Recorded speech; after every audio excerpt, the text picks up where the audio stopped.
एक धर्म योगी से आप फिर राजनीति में आए, उस सफ़र के बारे में बताइए। और एक और सवाल मेरे मन में उठ रहा था, जैसे आप बता रहे थे कि एक इंसान जो दुनियादारी और बंधनों से आप निकल चुके हैं, तो अ, उस वैराग्य से आप अगर राजनीति में आते तो उसमें कॉन्फ्लिक्ट नहीं हुआ आप में? देखिए, यही अंतर है। धर्म योगी नहीं, योगी योगी होता है। और मैं एक योगी हूँ। धर्म का मतलब केवल पूजा पद्धति नहीं है। कर्म भी।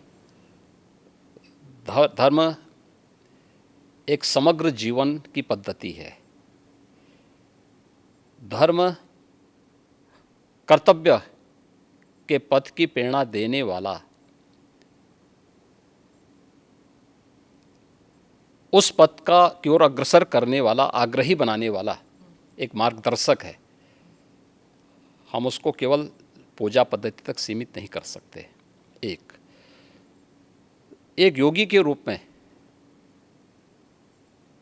एक परिवार के बंधन को तोड़ करके समाज के इस विराटता के साथ अपना जुड़ाव हुआ है। इसलिए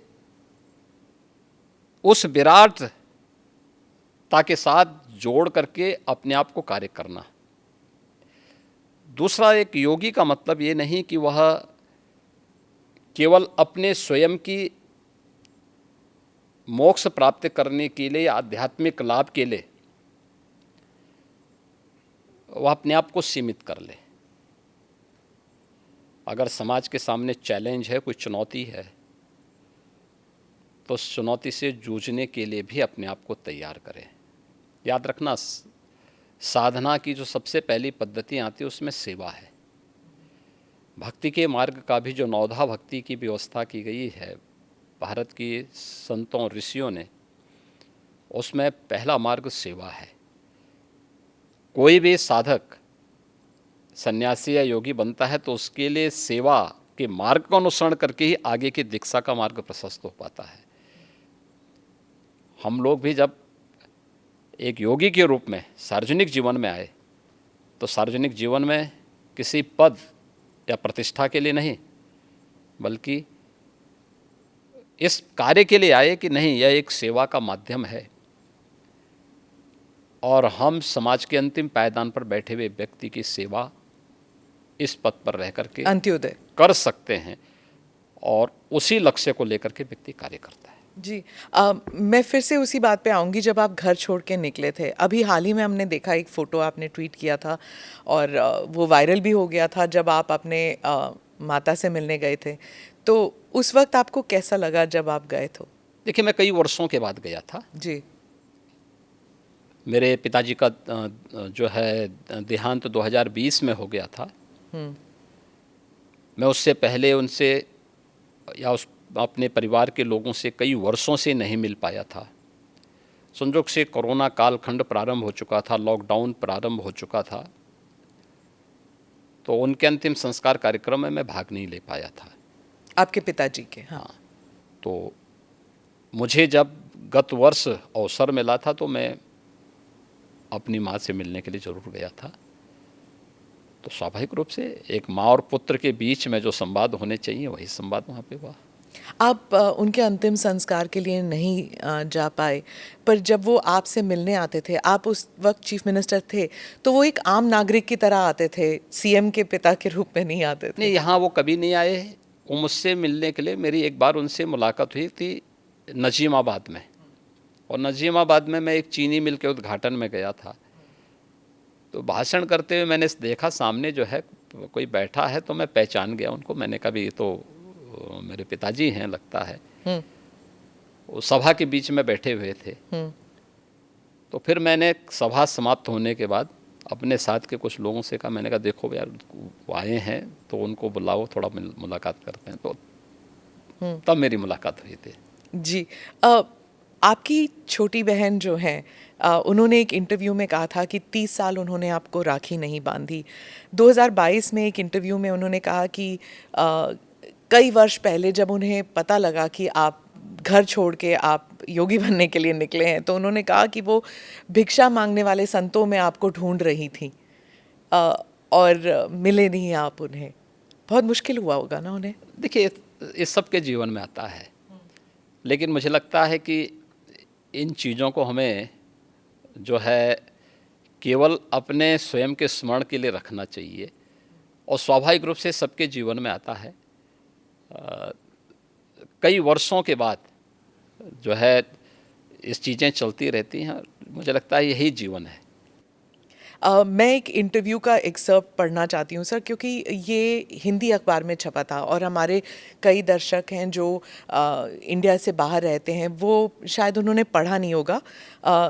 ये पढ़ के मुझे बहुत कठिन लगा जब मैंने पढ़ा, तो कि कैसे महसूस कर रही होंगी वो। उन्होंने, मैं पढ़ के सुनाती हूँ, उन्होंने कहा, योगी के मुख्यमंत्री बनने के बाद कई लोग कहते थे कि आपको शर्म नहीं आती, आप मुख्यमंत्री की बहन हैं और बहन होकर आप चाय की दुकान चलाती हैं, इन हालतों में रहती हैं।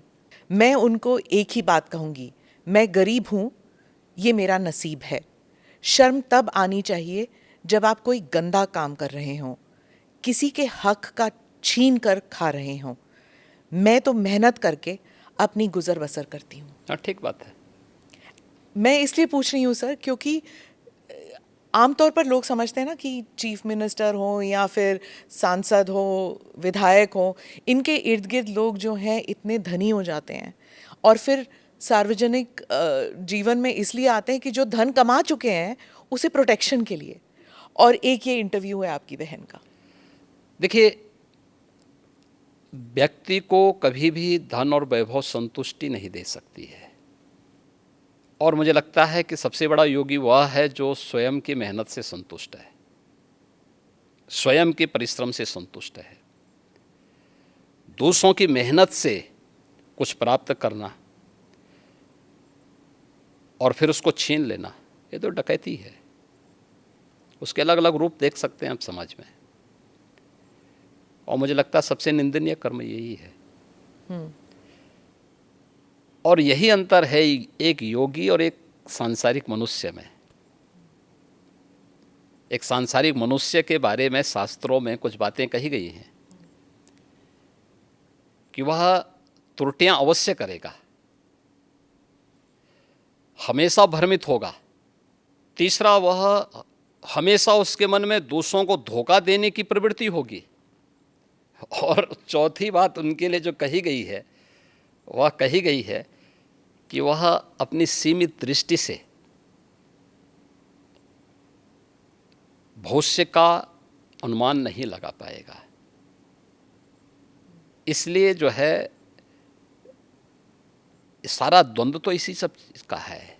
पर आपकी तो, जैसे आपकी तो ट्रेनिंग हुई होगी ना, गुरुजी ने आपको सिखाया होगा। मैं क्या कह रहा हूँ ना, लेकिन हम लोग उनका तो कुछ नहीं ना, आपके परिवार का। इसलिए मैं क्या कह रहा हूँ ना, हर व्यक्ति अपने आप में एक योगी बन सकता है, एक योगी बनने की सामर्थ्य ले सकता है।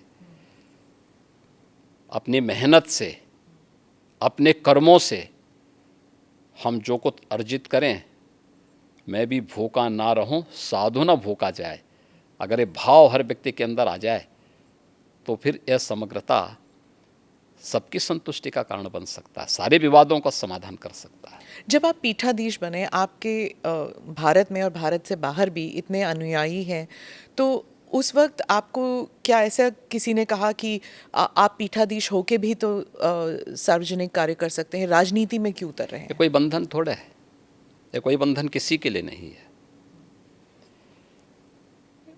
हम मनुष्य पहले हैं, उसके बाद योगी हैं या सन्यासी है। और मैंने आपको बताया ना कि एक योगी के रूप में समाज के प्रति जो मेरे कर्तव्य हैं, उन कर्तव्यों का निर्वहन करूं मैं। सेवा को धर्म को मैं सेवा का माध्यम बनाऊं, इससे बड़ी बात और क्या हो सकती है, और हम वही कर रहे हैं। तो एक सन्यासी का कर्तव्य क्या होता है? क्या वही जो कर्म कर रहा है अपना, ये चाहे पत्रकार हो या फिर राजनीतिक? हाँ, हर व्यक्ति कर सकता है, हर व्यक्ति कर सकता तो है। आप मुझे एक बात बताइए कि सबसे बड़े जो है मीडिया के रिपोर्टर के रूप में अगर आप तुलना करें तो महर्षि नारद थे। अब मुझे हैं थे कि नहीं थे? नारद जी रिपोर्टर, चलिए। सबसे बड़े रिपोर्टर तो ये थे कि वो हर लोक की सूचना इस लोक में, इस लोक की सूचना दूसरे लोगों तक पहुंचा देते थे। वो क्या थे? वो एक सन्यासी तो थे। और मैं एक बात बताऊं कि सन्यासी ने किस कालखंड में अलग अलग क्षेत्रों में प्रवेश करके कार्य नहीं किया हो। मैंने तो पत्रकारिता का उदाहरण आपके सामने दे दिया है, और भी उदाहरण हैं, बहुत सारे ऐसे उदाहरण हैं। तो अब इसको आप कैसे कह सकते हैं? Do subscribe to the ANI Clips channel to get shorter versions of this podcast. Click here to watch the full episode.